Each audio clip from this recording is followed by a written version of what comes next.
Hello, everyone. This is Adam Meister, the Bitcoin Meister, the Disrupt Meister.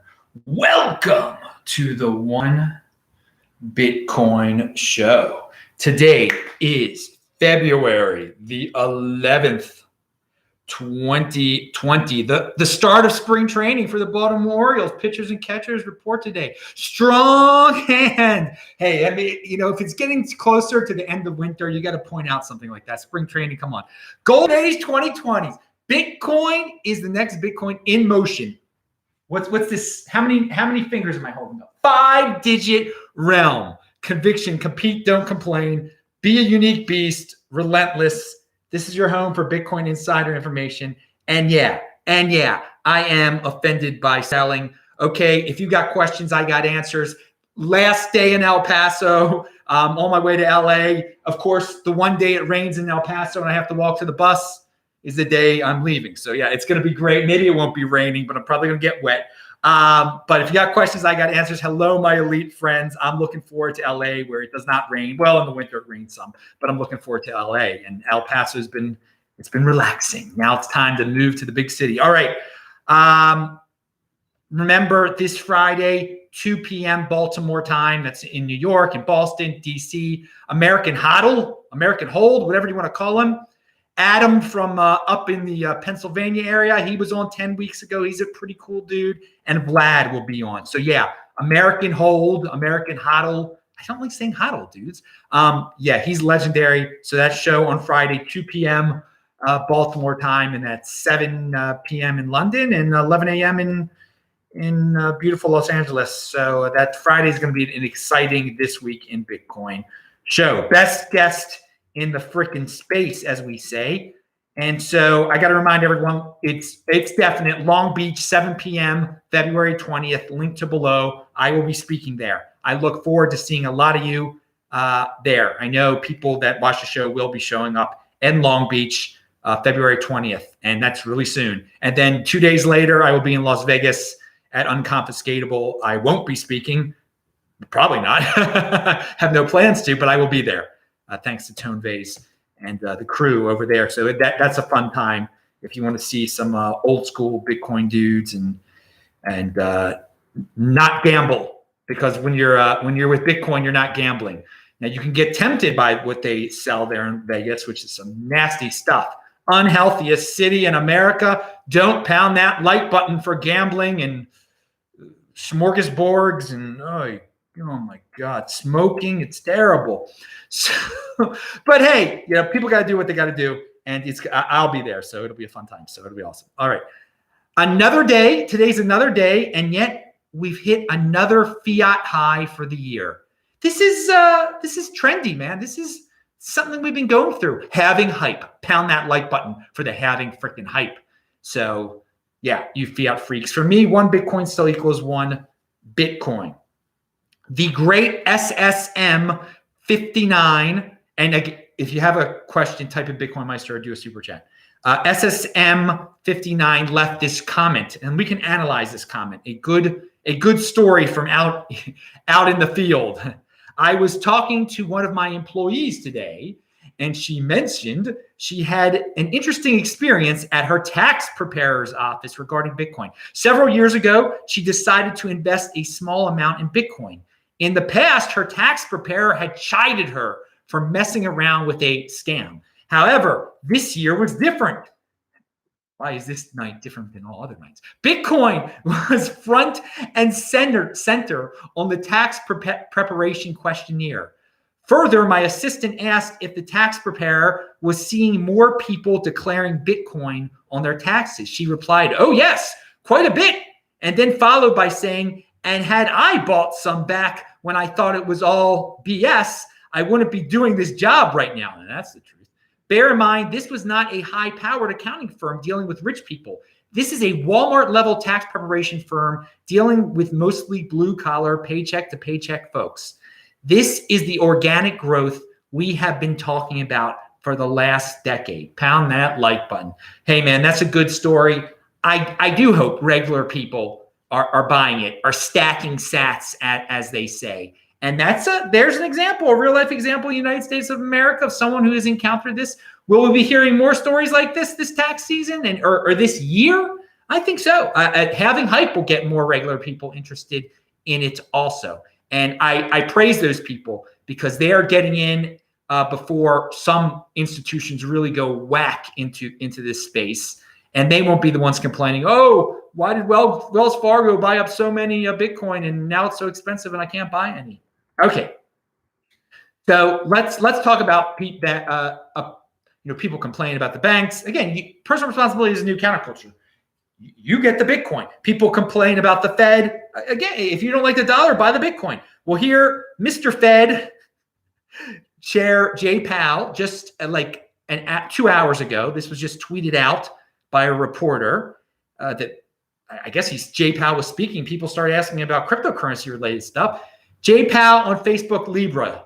Libra lit a fire, and it was a bit of a wake-up call that this was coming fast and could come in a way that is quite widespread and systematically important. In other words, Libra is setting the example that not only governments can print their own money, but private companies can do it. They're going to do it. It's going to inspire governments to print their own Fed coins also. And it's systematically important. It's going to change the whole freaking system. Now, does he say, is he going to give them a hard time? Well, let's not worry about that right now. But hey, Jay Powell asked about it, didn't shoot it down and say, no, it's totally illegal. We're going to destroy it. He said it's systematically, it's going to change the system, and it is change. And it was a wake up call, and they weren't expecting it so soon. And now that they know it's coming, they're going to have to get their Fed coin off the ground also. But he didn't say all that. I'm just kind of adding the Fed coin part. But I'm, as many of you know, I think Libra existing is a great thing because it does show the world that, hey, governments aren't the only ones that can print money. It will get people into Bitcoin. It will open up some people's mind. And unfortunately, it will get some people into Fed coin when it comes around also. So, and we'll talk about that later. I know we'll talk about it right now. Pound that like button. So for most people on the planet Earth, most people on the planet, they're used to their fiat currency. They're stuck. A lot of them are stuck in horrible fiat currencies that are just inflated, and they've gone through hyperinflation. They've gone through all sorts of horrible situations through their lives. And most of them would love a negative interest rate US dollar Fed coin, okay? Or a Facebook Libra over it. They would consider it so much more credible than their local currency. And this is something you have to bear in mind here. They also, many people, because brand names mean so much to people, Facebook, United States dollar, those are brand names. For many people, unfortunately, they would prefer those, a US dollar negative interest rate. Yes, that they can figure out a way to make a negative interest rate. If you're holding this at your Fed coin sponsored bank, we take away some every month or whatever. There's negative interest rates right there. But it also beats Bitcoin, sadly, for some people's brains, for the non-thinking people that are just used to. So for me, we're smart here. Okay, we're 20%ers. We know, like, hey, it might be tempting to have that Fed coin or that Facebook coin. It shouldn't be tempting, but Bitcoin beats them all. But we have talked about on the show before the credibility factor, and in terms of credibility, the Libra and the US dollar negative interest rate Fed coin, many people will prefer that at first. Then some people will learn that those ones have their being monitored by Mark Zuckerberg or being monitored by the United States. Maybe it's not worth it. Maybe I'll get into Bitcoin. And then I do want to remind all the altcoin freaks out there that, man, you're way down the totem pole in terms of credibility factor and people in these countries adopting your coin. I mean, they've never heard of your coin before, dude. They'd much prefer the US dollar, something to do with Facebook, then Bitcoin, then then your altcoin, but they've never heard of. So just wanted to point that thing out. Also, but be patient. Be patient, as we talked about above. Regular people in the United States of America are getting into Bitcoin. It's a process. Long-term thinking, guys. It's a lot in, the 2024, strong hand 2024. It's going to be a lot different then. It's going to be a lot different in 2028. Somebody asked me in the chat, Adam, can you do a show on why the Bitcoin trading volume is higher than it was in 2017? Well, there's a lot more moneyed interest in the space now, okay? Back in 2017, there were a lot of people going back and forth into altcoins, Bitcoin, and just buying altcoins with dollars, which wasn't affecting the Bitcoin volume that much. ICOs with Ethereum, that wasn't affecting the Bitcoin volume. We've got more professional type of entities in the space now, okay, that are just trading Bitcoin at a very fast pace, back and forth, back and forth. I mean, that increases the volume. What's the word I'm looking for? The whole circular ecosystem. The velocity, the Bitcoin trading velocity is way up, and the more people that are using Bitcoin. So this is gonna happen all the time. More and more people are hearing. I mean, the real simple answer is just there's more people in the space, but I think a lot of the players in the space are just moving it back and forth faster, doing all these nonsense with it, trading this, that. And, hey, they can do what they want to do. And also the Bitcoin volume, trading volume metric, I really don't care that much about it, in the sense that there was a lot of it that was fake in 2017. And you got to assume that not as much of it is fake now, but there's still a big, there are the 10 reliable exchanges method. If you care about the volume, I really don't care about the volume, trading volume that much. As you know, I discourage people from doing that. Long-term thinking, baby, buy and hold, strong hand, of course. But hey, there's your answer. It's not a very complex answer. It's not. Anyway, so moving on. We got this is a good one for you Litecoin and Bcash freaks out there. Case study and metrics freaks out there. I mean, we just talked about trading volume as a metric. We're still early on in this game where these metrics are questionable. And here's another questionable one. New case study in how on-chain applications can skew important coin metrics. And coin metrics are especially unreliable when you go down the altcoin totem pole, okay? With Bitcoin, they can be a little bit more, they can actually tell you something. As you start getting into like second tier, third tier altcoins, they're not really going to tell you anything because they can be manipulated and skewed. And this story is about two top tier altcoins getting skewed, the metrics in relation to, we'll talk about it. This short post illustrates using on-chain data to investigate the source of a seemingly anomalous weekly bump in active addresses using Litecoin and Bcash. For these cryptocurrencies, active addresses are highest on Tuesdays by as much as 50% or more. So that's freaky. A prominent coin metric is active addresses. Okay. In an interval of time, it represents how many unique wallet addresses engaged on-chain transactions as inputs or outputs. Okay. The metric pertains to scaling, value, use cases, adoption, and so on. Okay, I agree with that. It's simple and powerful. Now, should you be putting so much worth into it, though? Some projects show an intuitive trend. Bitcoin has a robust weekday and weekend rhythm. More wallets are active during the week than during the weekend. And that makes all the sense in the world. If you've got a legitimate coin out there, like Bitcoin, the active addresses are going to increase on the weekdays. That makes sense. That's when people are working. That's what weekend people take off. They're not on their computers. We all see the numbers down in social media on the weekends too. It's the same thing. So Ethereum demonstrates the same trend, he says. It's not as pronounced. So why the heck is Bcash and Litecoin? Why are they different? Well, here you go. A company called Bitcoin Aliens produced a game that gives away Bcash and Litecoin every Tuesday as a kind of faucet in exchange for viewing ads. All right. So those coins are so, well, they're not really being used for that much that this one, so this is telling us something about the coins, but it's this Bitcoin aliens, it's totally skewing the metrics. Tuesdays, there should be pumps on Tuesdays. That's just wild. So it shows you not much really going on Litecoin and Bcash if something like that can happen.